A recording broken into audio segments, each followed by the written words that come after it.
Selamat pagi. Agak banjir saat ini di area Tulsi ini, sebelah selatan kampung Banjarsari, sebelah selatan kali namanya. Oh, bukan. Sawah Matung bersihkan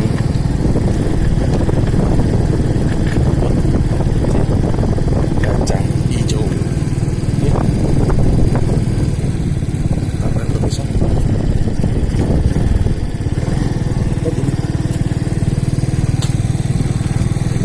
Mungkin sekitar sebulan lah umurnya kacang hijau ini.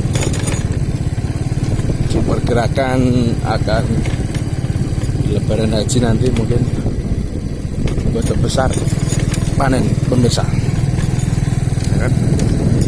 Hijau semua ini. Matahari sudah jam 6.30. Kayaknya bangun pagi untuk menjemput rezeki ya. Berpikir optimis, pantang menyerah. Jadi kalau gagal ya diulang lagi sampai sukses berhasil. Kalau dengan nasihat yang negatif jangan didengarkan. Selalu berpikir positif. Kalau berpikir positif tuh nanti hasilnya baik. Oke pemirsa, tanggal Sabtu tanggal 6 Juli 2019. Salam olahraga. Bye bye. Assalamualaikum.